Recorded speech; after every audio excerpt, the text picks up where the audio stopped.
Memos written by former FBI Director James Comey about his conversations with President Trump have been leaked after the documents were given to Congress on Thursday. The documents contain new details about Trump's concerns over a top advisor's judgment. Trump also discussed the possibility of jailing journalists and describes a conversation with Vladimir Putin about Russian prostitutes. Comey found the conversation so unnerving he chose to document them in writing. The president has accused Comey of leaking classified information in the memos.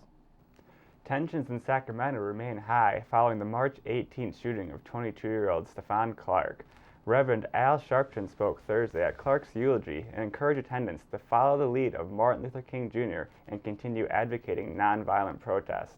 Savante Clark, the victim's brother, helped defuse the situation by encouraging protesters to stay clear of the entrance of Golden One Arena, home of the NBA's Sacramento Kings, as police stood waiting in full riot gear. With the start of the warm weather in western Wisconsin comes an increase in fire danger. That was evident by a grass fire that burned for over 2 hours at the Lake Wissota State Park on Sunday evening. Updates, Max PERRENME0828 has the details. The blaze affected a nearly 7-acre area of the state park, and an exact cause has eluded authorities. Wisconsin Department of Natural Resources is investigating the fire. I know some wardens were out there gathering evidence and looking for possible ignition sites. Freeze says that wardens suspect multiple ignition points for the fire.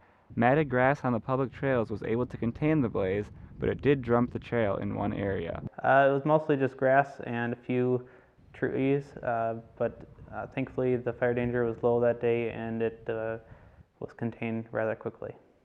This fire is the second one of the spring season, which is the highest burning season in the state, according to Freeze. There was one approximately a month ago at the boat landing that someone started a small campfire on the side of the boat landing, and it crept up the hill, and during that point there was a lot of snow that also reduced the spread of the fire rather quickly. Before you have a fire, Park Ranger Nathan Freeze says you can call 1-888-WIS-BURN to check on burning conditions in your area. For Update News, I'm Max PERRENME0828.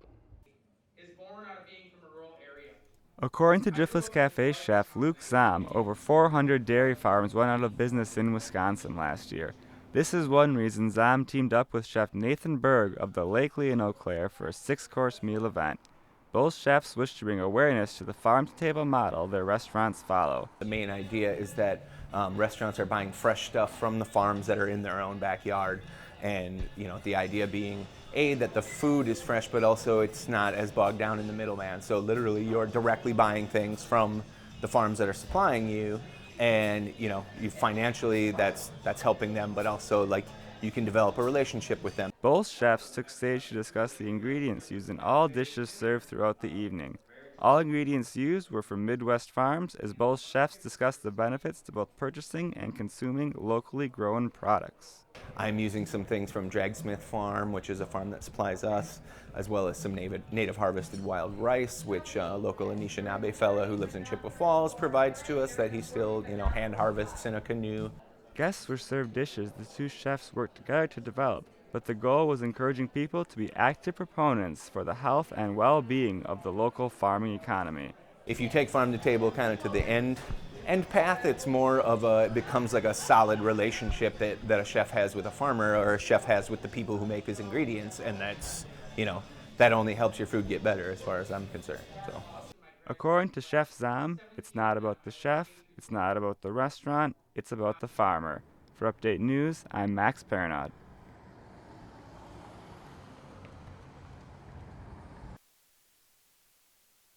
A blue wave may be sweeping across Wisconsin as election results showed a large victory for Democratic-backed candidate Rebecca Dallett. Voter turnout was higher than normal, and University of Wisconsin-Eau Claire professor of political science Rod Freitag says these results can be expected. I think one thing we've seen over the last decade or so across the United States is the electorate is very swingy one way or the other. So we'll have an election where Republicans do very well, and that'll be followed by a reaction where Democrats do very well. Current Wisconsin Governor Scott Walker tweeted his concerns about the Democratic victory in the technically nonpartisan election, but Freitag does not believe these results necessarily speak to Walker's chances for re-election. Of course, the Democrats are still deciding who the opponent's going to be.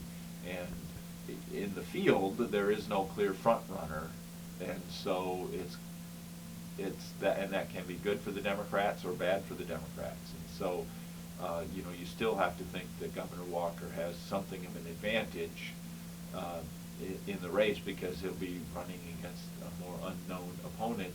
Wisconsin will hold its general election this November with the seats of governor, U.S. senator, and U.S. representative up for nomination. For Update News, I'm Matt. The 2018 Major League Baseball season is underway, implementing several new rules aimed at speeding up the game. The rule changes come after the average duration of the games jumped to 3 hours and 5 minutes last season.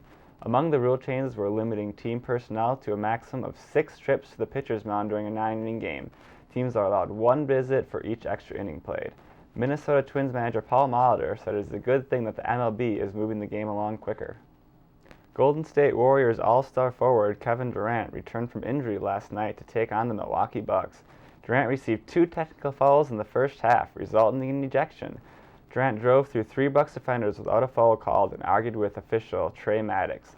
Crew chief Bill Kennedy stated the technical fouls were the result of vulgarity.